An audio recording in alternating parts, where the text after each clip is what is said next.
Hi, everybody. Mitch Tanenbaum here. Thanks for joining me today. For those of you who are celebrating Christmas, this is Christmas Day that I'm recording this. Hope you are having a good holiday, and for everyone, a safe and prosperous new year. On the privacy alert front, we have a couple of things. First of all, the Godfather banking Trojan is back again, badder than ever. What the Godfather Trojan does is it steals banking and crypto credentials. The idea, of course, is to drain your account, and it does that very well. Thank you very much. And it does that even in the case of two-factor authentication because of the way it works. What it's doing is it's stealing your credentials and immediately using those kind of as a man in the middle to log onto your account and empty your account off. So word to the wise. Next, we're seeing cases of the Ring video doorbell being hacked, which is not a horrible thing, except for the fact that what the hackers are doing is then using that hacked doorbell to stream the video from the doorbell onto the internet after they have called in a swatting attack on the unsuspecting victim. Of course, the police would come with guns blazing, and hopefully the victim is smart enough to just do whatever it is the cops tell them to do. But we've had more than one case where people have died as a result of these swatting attacks. And unfortunately, the way the laws are written these days, more than likely, assuming the person even gets caught, they might just get a couple of years in jail. And lastly, in this department, Madison Square Garden has been using facial recognition for the last several years, and most recently it was publicized that they were using facial recognition to ban employees of law firms that were suing them for a variety of different things that they were doing. So, maybe something illegal there, maybe nothing illegal there. They're being sued. They lost one case. They're appealing it. But more importantly, the issue is that businesses are using facial recognition to decide who they should let into their business and who they should not let into their business. Next, in the software department, Google is rolling out a beta of client-side encryption. This is different than end-to-end encryption, and it's only for certain large customers. You have to partner with a third-party crypto key provider, and I'm not exactly sure how this works when it comes to the recipient of the email not being a Google enterprise customer. So it's probably of limited use and practicality. If you want to participate, you have to sign up for the beta before January 20th. I don't think this is going to be a mainstream thing. On the other hand, another thing that Google did was that they released a vulnerability scanner for their open source vulnerability database that they released last year. This is really a good thing. It makes it easy to use. If you're a developer and you use open source products, this is probably a tool that you want to use. And what it does is it looks at your modules and your packages underneath them, and it lets you know about what vulnerabilities are exposed for those things. In the patches department, our dear friends at NVIDIA, the video card folks, have released 29 patches to driver bugs. The worst case scenario is that they could steal your data and take over your computer. So that's probably a pretty bad worst case scenario. And you might want to go off, and if you have NVIDIA cards, you might want to go off and make sure that you've got all the current patches installed. On the legislative and legal side, the European Union looks like they have moved closer to a deal with the U.S. on data transfer. This would be good news for businesses that move across the Atlantic. The challenge, of course, is no doubt everybody's going to get sued, and no telling what the Court of Justice of the European Union is going to do to this new deal. nobody has really seen, at least publicly, seen the text of what this thing looks like. So we don't know whether this is just really going to be a Schrems 3 kind of deal, and the courts are going to strike it down, or whether this is significantly different. Don't know. We'll have to find out. Also on the legal front, President Biden signed a post-quantum cybersecurity bill. This is actually really important. What it does is it forces the government, which, as we well know, moves really, really fast at changing things, to go off and start planning for post-quantum crypto.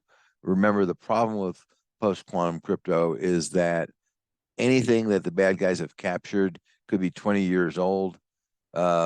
Once they have crypto computing capability, then that's no longer might as well not be encrypted at all.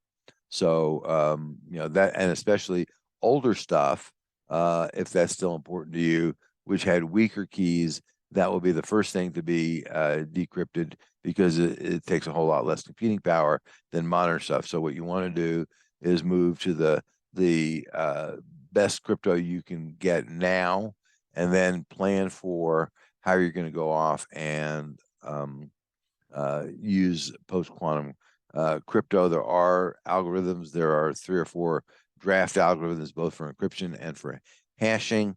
And the whole goal of this bill is to get the government to move forward on this.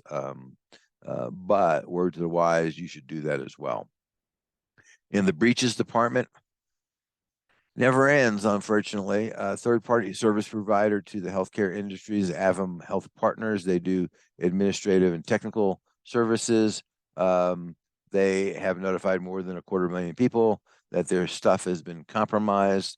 The healthcare industry is challenged, right? Because they don't have a lot of money. Insurance companies seem to run the healthcare business, which doesn't give them a lot of money to spend on things that are important. And interestingly enough, this is not a first-party attack, i.e., Avum wasn't compromised. This is not a third-party attack. That means that the provider that they picked was not. It's not a fourth-party attack. It's a fifth-party attack. So, going down the food chain here becomes very, very difficult for anybody to go figure out how they protect against a fifth-party attack. But we're seeing the attack, so that doesn't make anybody sleep any better at night. Next, the Guardian newspaper was hit by a ransomware attack. Their employees were told to stay home. The newspaper's online activities seemed to be okay. They claimed that they were going to go print the print edition this week. We shall see about that. And we don't know how they did it. A lot of times there's a cooperative agreement between competitors where one competitor will print the other competitor's newspaper if there's some kind of natural disaster. And this may qualify as a natural disaster because their competitors would like the Guardian to help them if they got into the same boat. And lastly, in the ransomware department, Knox College, which is a small liberal arts college in Illinois, has been fighting the effects of a ransomware attack for about a month now.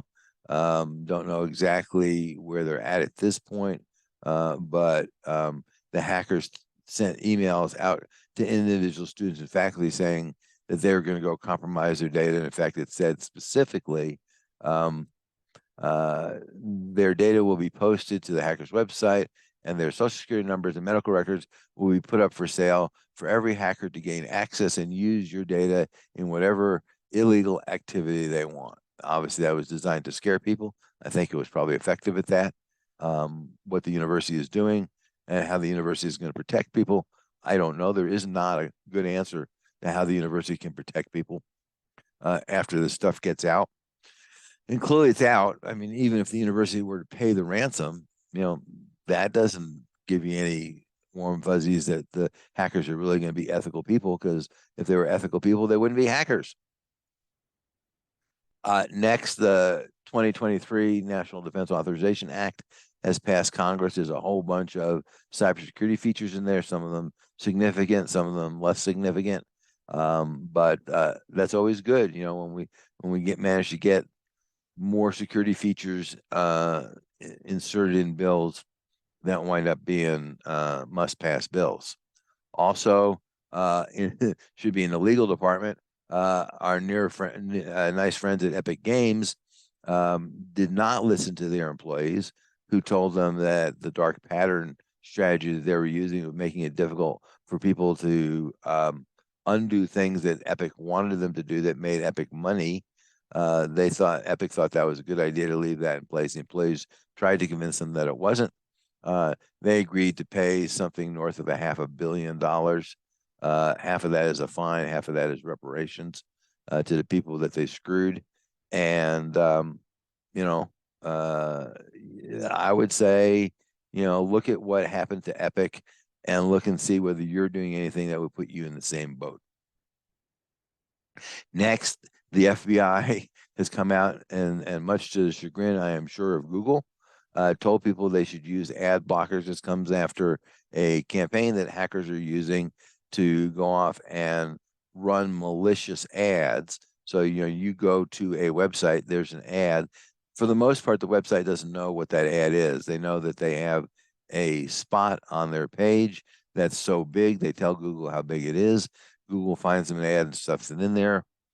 If the ad is malicious, then especially if the user clicks on it, but even if they don't, sometimes these ads can infect your computer. So the FBI is saying use an ad blocker. If you need help with that, let us know. We'd be happy to assist you.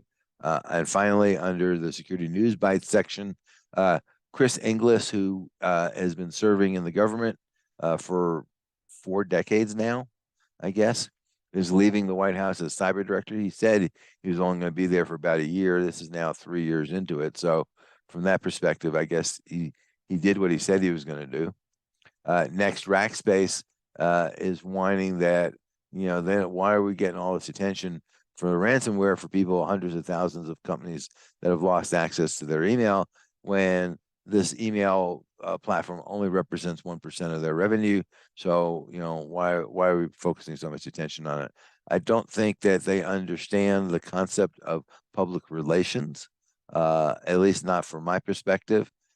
This will no doubt ripple down, and I am sure the lawsuits, which have already started to be filed, there will be more of them. In a serious embarrassment to the FBI, the membership data on 80,000 InfraGard members was initially up for sale, then it was not up for sale, then they posted it for free on the dark web, which is where it is now. The good news is that the data is of limited sensitivity, but many of the people who are members of InfraGard are high-level executives in corporations. So having names, emails, positions, titles, all kinds of stuff like that, addresses, is useful in social engineering. So, mostly it is embarrassment for the FBI, I would say, and certainly not great for everybody else. Next, the FBI has arrested some Americans and some Russians, and there's still some they haven't arrested, who were able to smuggle out electronics and ammunition from America to Russia.